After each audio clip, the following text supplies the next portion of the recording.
Greetings, Earthlings.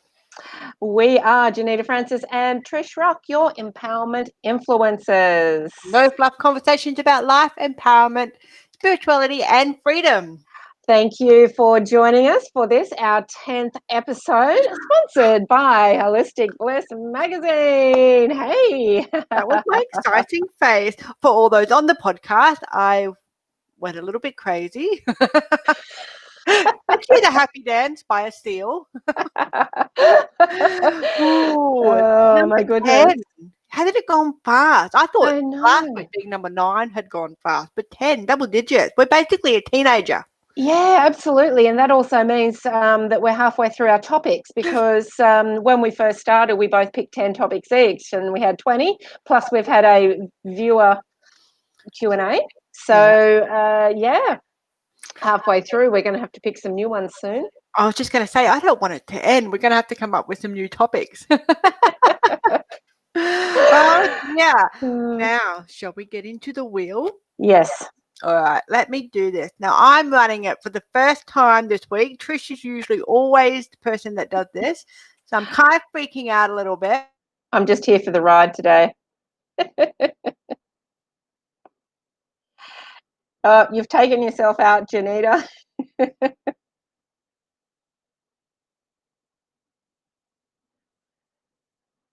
Hang on tight, everybody. She will be back in a moment.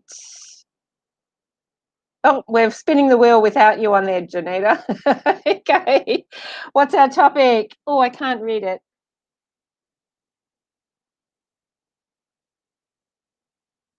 I can't read it. Hey, everybody who's live in the audience and everybody who's listening on our podcast. All right, I'll just wait for Johnita to pop back on. Oh, there we go. I lost you. Oh, was I gone completely? Yes, you were gone completely, and I couldn't read the topic. So what's our topic?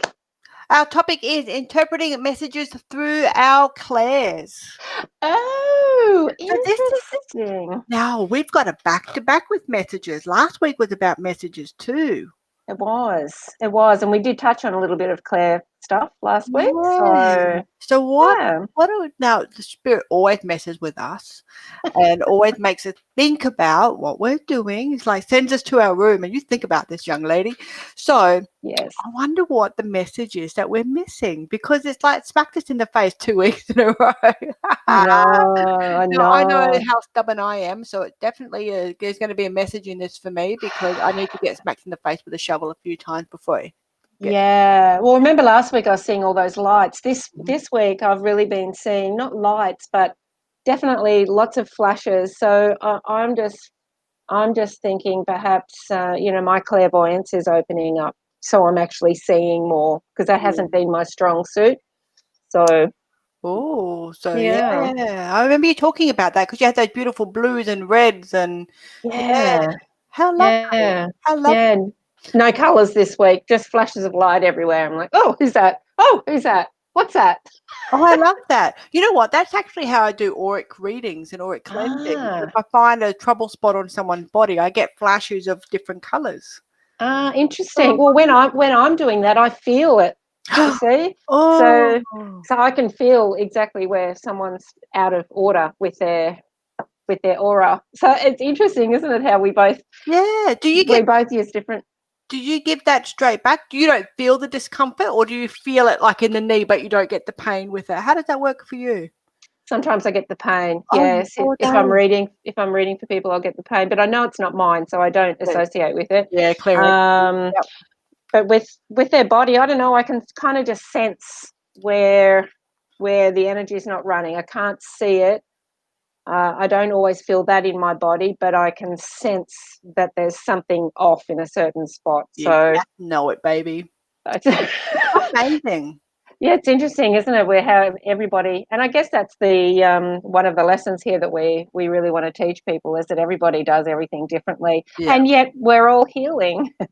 Exactly, and it, I mean, I would eat spaghetti with a spoon and a fork, because If you've seen me eat spaghetti, I need all the utensils I can get to help me. So I like to hold it in place and twisty, twisty, twisty. If I do it any other way, it just goes twisty, twisty all over the place. So everybody has their own way of doing things. So That's it. That's it. Okay. So there's 8 clairvoyances. Sorry, not clairvoyances. There are 8 clairs, yeah, and each one of them has a different way of presenting us with a message. So my biggest one is claircognizance, which is the knowing. yeah. And, that took me quite some time to trust that, because I felt like I needed proof as to how I knew it. Oh, how do you know that, Trish? Did you study it? Yeah, no. How do you know it? I don't know. I just know it. And so it just took a while to trust myself on that. Yeah. But that's still my biggest one, but also my clairsentience. I really do feel things and sense things. Yeah. I'm starting to hear a lot too now, clairaudience. I'm trying to find, I've got a little cheat sheet here because I get excited and then I get distracted and then I go off with the pixies and then I come back to it. And I have this beautiful Oh, cheat sheet. you got all the Claire cheat sheet, My haven't Claire you? sheet, yeah. And do you think I can find it? I No. think I've got that too. Let me have a look. I'm Oh, pretty let's sure I've got see. it. Because you sent it to me. I think, well, for me, claircognizant is definitely my strongest suit, purely So, because I when I started doing this, I actually didn't realize what it was. So I just trusted the information coming through. So you just know stuff. Um, okay. so I also just knew when someone had had too much to drink or someone was going to pick a fight. So later in my later years, when I was actually doing security, Yeah. I found my claircognizant very, very helpful because I could actually go, okay, well, you're going to have one too many tequilas and you're going to cause a fight, and I'm going to be standing at this door and help you out that door when the time comes. So it's really, very, very helpful in that sense. So, but it really was coming down to just, I cannot find it. It really comes down to just It's that gut feeling, isn't it, with claircognizance? It's the gut yeah, feeling, but it's also having that knowledge when you need it. So when you are getting those messages for either other people or yourself, is trusting it. But I think I know all the 8. So there's clairvoyance, claircognizance, clairsentience, clair audience sentience. There's the tasting, clairgustance. There's the smelling, which is Claire's something. I don't know what that one is. The smelling. That's clairsalience. salience is tasting. We've got clairgustance, which is tasting, Tasting. clairency, which is touching, Touching. clairempathy, which is emotions, Yes. Yes. and clairaudience, Yep. which is clear hearing. Clear hearing. Yes, absolutely. And then clairvoyance, which is clear seeing. Yep. Claircognizance, which is clear knowing. Yep. And do you know what? I really think that all of us are able to do all of these things, and sometimes we do. And for example, with the clair gustance, the clear tasting, if you ask somebody to close their eyes and imagine they're eating a lemon, you can taste that lemon. So isn't that that's the ability to be able to do that, and people can do that in their minds as well, and in their imaginations when they're being led through guided meditations. They feel things, they see things, they can know things, they can smell, they can, all of those clairs. You can really practice on a daily basis through that as well. But I guess when you're working with people, it's something that you need to tune into and understand what it is. Yeah. I have this with when you're reading for someone and they want to, like, what was that ingredient that mum used to use, and my spaghetti never tastes the same, and sometimes I'll get that flavor in my mouth. I'm like, oh, okay. She put a bay leaf in it. I hate bay leaves. Or something along those lines. So it's really quite interesting that you can tap into it. I find the smells is a big one for me, because generally spirit will announce, especially someone that I haven't met before and I'm not expecting in our house, they will let their perfume or their aftershave waft through first. Yes. And sometimes my husband smells it and sometimes he doesn't. And my test for him is, can you smell that? And if he Okay. says, oh, not really sure, or I kind of got a little hint of a perfume, or one day he walked in and said, wow, did you change your perfume? I'm like, no, it's just lady. I don't know where she come from, but apparently she's hanging around for a while. So, Oh yeah, but gosh. it's about trusting, and the best Yeah. way to work out how to trust those signals really is to play with them, and Yeah. like if you want to be a soccer player, you don't sit on the sidelines with the soccer ball looking at everybody else. You get out there and try a few techniques and get comfortable with those techniques, and that's what Yeah. interpreting messages is all about. And being curious too. So Yeah, yeah, smells come to me as well. I kind of know when my mum's around. Um, that's probably the strongest one I have. There is a smell of cigarettes that comes every now and again, and my daughter had it the other night as well. I think I told you. I have no idea who that is, but unless it's my dad, but I don't remember him smoking, so I don't really know who that one is. But it's a definite person who comes to visit. Um, yeah, I think the thing though is the trust, and when you're reading for someone or giving them messages or helping them with something, you've got to tune into all those senses. yep. So if you're sitting there giving a message, reading a tarot or whatever, and all of a sudden your knee starts hurting, it's not random. Oh, why is my knee hurting? Or if you smell something, or if you taste something, or if you know something, or if Your there's a throat dies bug over. that, yeah, Yeah, if a bird flies past or something, it's like nothing's random. I take the whole environment yep, into my reading with me and my body, because the empathy also helps too. And I think the empathy, remember last time we were talking about how I feel messages, so sometimes yep, I'll start crying when I've got a message from a loved one. Um, and the crying is their emotions coming up. But, that's kind of an empathy yep, thing as well. I'm feeling into yep, them. yep. Yeah. I love Yeah. how you do that. You You wouldn't like really it when I'm there having. You wouldn't like it if I was giving you a messy, sniffling, crying reading. I'm so sorry, but your mum's here. You just yeah, want.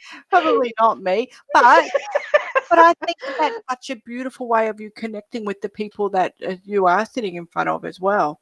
So it's just, Mm, it's because how often have we got to read for people that are in the prime of their life and everything's just going perfect and they've got the yeah. love of their life and their best career ever and everything's falling into place? You just don't get readings like that. You really don't. People Mm, come to you at a time of, uh, you know, just harmony and chaos and or sadness and grief. So the fact yeah. that you can understand and relate and take a little bit of that and have it for yourself really would help that person to create a trusting relationship with you, because you're not some hard-faced bitch that's just trying to earn some money. You'll Mm, meet them on that journey. So I think it's a beautiful trait to have. absolutely, but that's why people relate to you as well, because you can absolutely see someone standing there for them and just say, well, so and so's here, and so that really relates to them as well. Yeah, yeah, Yeah. ways of coming about it. Yeah, Yeah. So I guess for anybody in the spiritual realm, or just wanting to learn more about themselves, or reading for other people, or even healing other people in different modalities, tuning into these clairs is really important. I mean, even back in my nail salon days, I was tuning into people. And I used to tune into their name, their birth date, their star sign, just so that I knew how they would react to different conversations. And that's why they kept coming back, right? Because I would create the environment and the experience that they really liked, depending on their star sign, their name, wow, you picked your target audience. and I would just kind of, feel into the experience they wanted to. So I don't think it really matters what area of work you're doing. If you're working with other people, these clairs are a real godsend Yeah, if you can tune into them, because they will give you an energetic guide, really, won't they? Or a roadmap. I was going to say a roadmap or a guide as to how somebody else is feeling, and that helps you then to converse with them. to absolutely. help them. Yes, Mm. yeah, yeah. And you get that a lot with people. You like someone will say, "I can tell by the look on your face." And it's not just the look on your face, it's also, you know, everything that's coming off you and vibrating off you in that moment, whether it's a sadness or anger or love or joy, it's not just written on your face.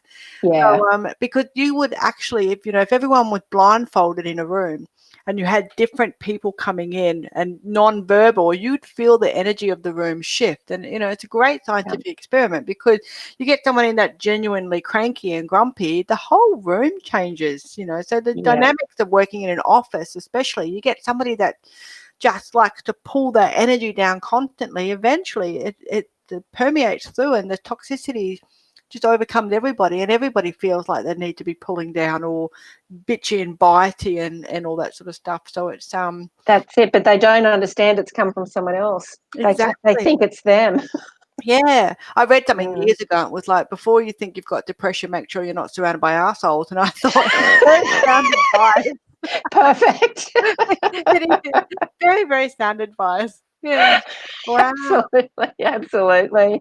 I always, So, years ago, you know, readers didn't talk to other readers about how they did things because it was a tool of the oh, trade and it was trickery. all very Very, secret and hush oh, hush. and I'm like, if I go and see a new person, I don't do fairs anymore. I retired from them; they would drive me crazy. But Me too. she's like, oh, really? Here we go again. Um, but they go around and talk to other readers and say, you know, how do you do it? How do you tap into it? And when I first started having these conversations, I would have to say to people, I actually see spirit and I can describe what they're wearing. They come through at the highlight of their life. So Nana may have died at 89 with emphysema and Mm. 20 kilos of meat on her bones. But Nana had the prime of her life when she was in her 30s and she was fat and riding motorcycles. Nana comes through fat riding motorcycles, okay? She doesn't come through as Yeah. that weakened person. She doesn't want you to remember her like that. So, Mm. and when I was sharing enough to say, this is how I do it, slowly but surely, and it was an age bracket thing, I have to say, some of the older readers did not want to tell me the tools that they used. And some of the younger ones, like, wow, that's so cool. I just do this and I do that. And then slowly but surely, the conversations around how we take our tools and how we interpret our gifts and how we grow them has become less of a taboo subject to talk about. You know, like Yeah. carpenters get together and they all talk about the best way to do something. No one's weird about Yeah. how to build a shelf. But in the industry, Absolutely. it was very well guarded secret, you know, and I could It never work was. out why. I think it But was very competitive, and it's like, oh, well, if you find out that I'm seeing people, you're going to do it too, and I'm going to lose business. It's very yeah, competitive, but not so much now. I just think it's lovely now, and so yeah, like that's great advice for anybody starting out or wanting to increase their skills. Go and talk to the other readers. Go and talk to the yeah, other psychics, the other exactly. spiritual people. Most of them, if they're like us and really cool, will actually share everything with you. Yeah, because I don't care. I mean, seriously, there's one me and there's 50 billion people on the planet. I can't possibly read for every single person. I'm going to need some help here, people. So, and if I can teach you how I do it, and for a long time I struggled to teach people how I do it because I came through with it. So it's a natural, it's like you saying to me, can you Yeah, teach me how to have blue eyes? yeah. No Just idea. just So kind of came. but I had to learn how to trust, and trusting spirit was something I had in Yeah, droves. So I could teach people how to trust spirit and how to trust the messages, and yes, that's how I started teaching people how to do what I do. But there's always a disclaimer, and that is, this is how I do it. So yeah, I can give you a whole bunch of resources and a whole bunch of ideas, but you go away and put your hand on your throat, and when your throat chakra opens up and everything feels like it's flowing, that's how you're going to do your skill in your way. You don't have to yeah. do it identical to mine. It's my way, not the highway. Absolutely, and I think that happens to a lot of people just starting, even just reading the cards, and I know that people are used to the way I read now, but I just do it my way, and don't go by any of the guidebooks or anything, because the cards are just a clarification of the jumbled messages that are coming through. The cards are Yeah, just a clarification of that for me. Um, but over the years with people I've spoken to and coached in all of this too, yeah, you just have to do it your way. If I, and this is what happened to me in the beginning, which is why I like to teach it as well.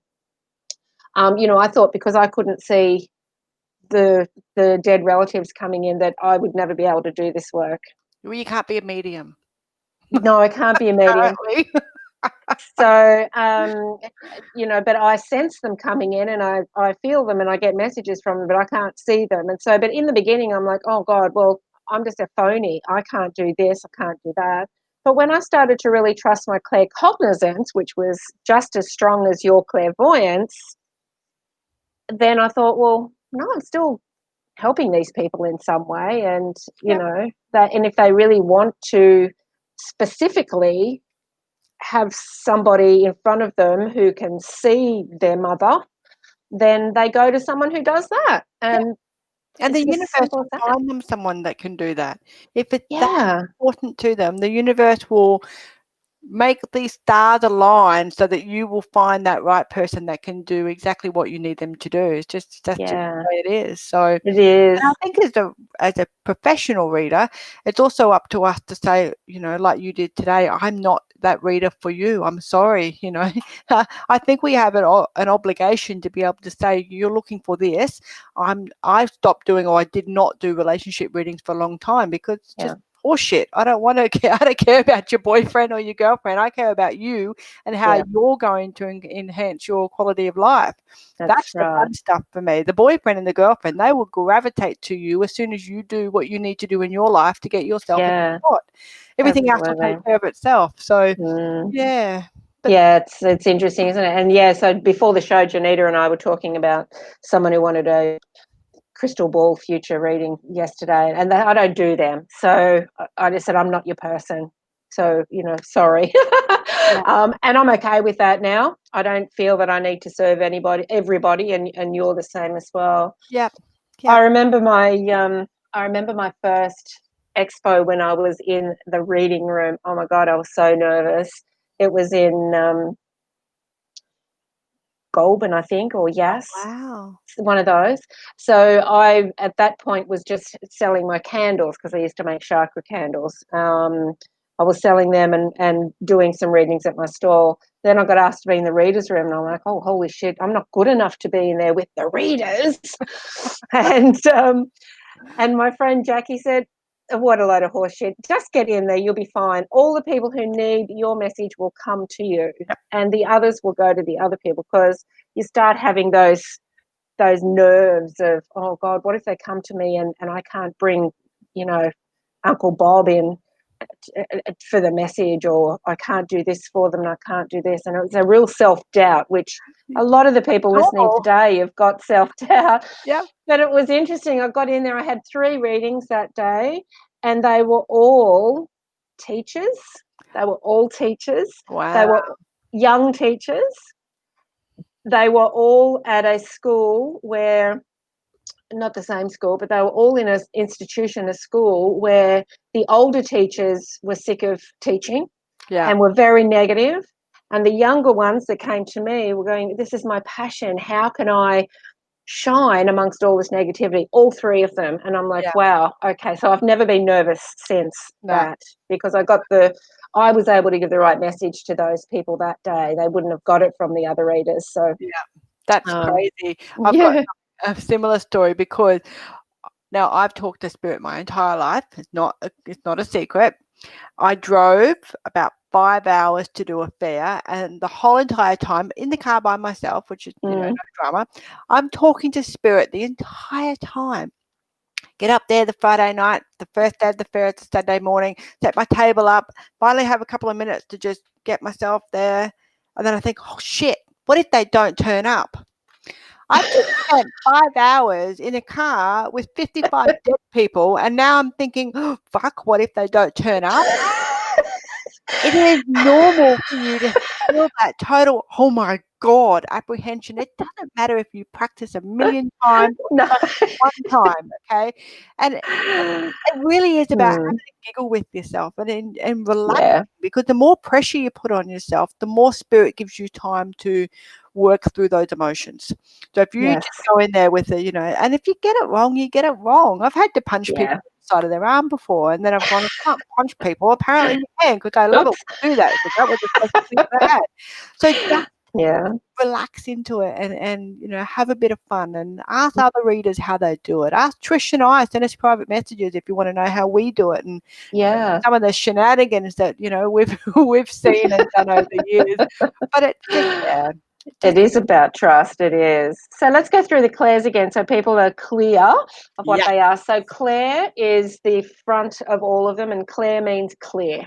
yep, And then we've got clairvoyance, which is the most popular, third eye, which is clear seeing. yep.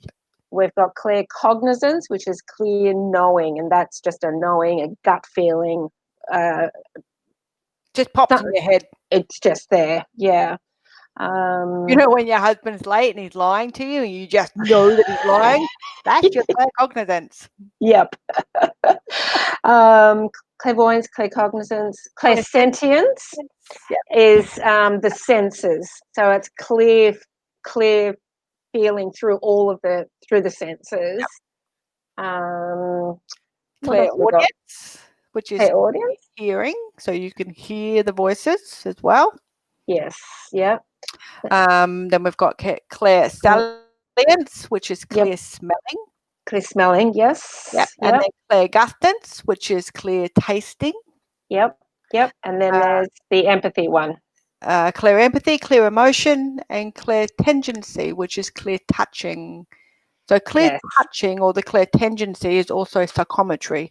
So you get that real feeling from objects that you touch. Or yeah, that's what I was going to say. Is that what that is? That's psychometry. Yeah, clear I touching. love psychometry. When I was little, I used to the earth transport apparatus, used to go to secondhand shops, and I used to go as well. And back then, the secondhand shops were a lot of old people's stuff that were just like antiques and things that were just chucked out to the secondhand shop when people passed away and stuff. So a lot of history.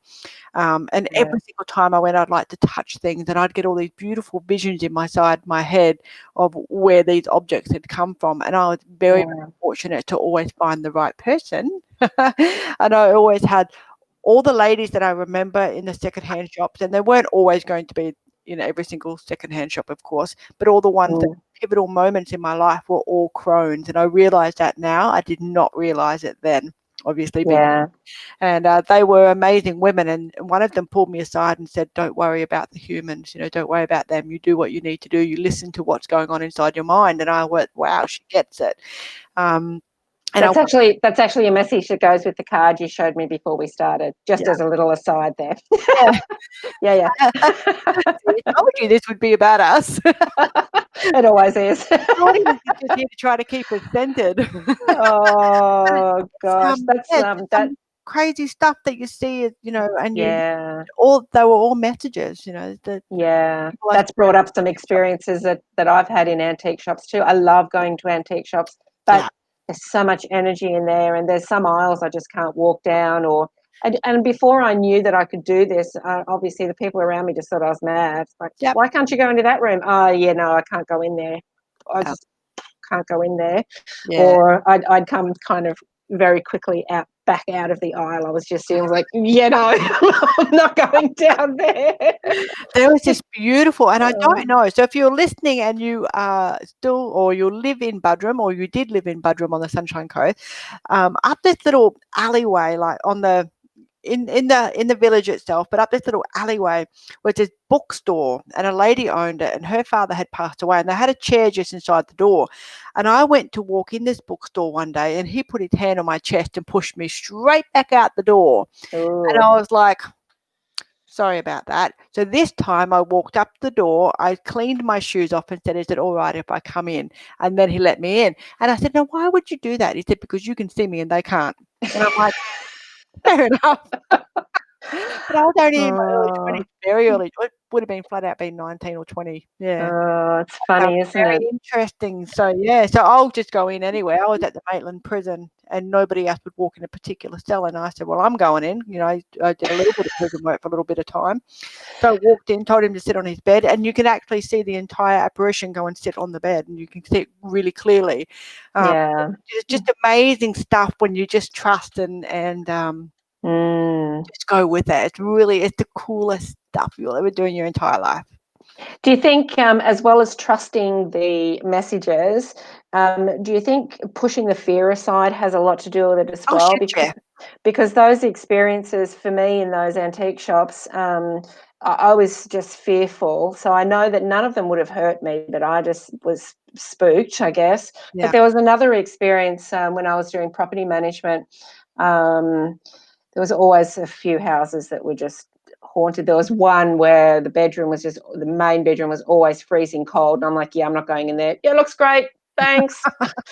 And go the rest of the house. But and toys being scattered and pictures always at the different angles. And so there was some houses like that. But there was this one house in Canberra where there was like someone at the top of the stairs. So you'd go in, you'd go up the top, and it was like in those movies. It's like, get out! It was like really scary. I'm like, oh, okay.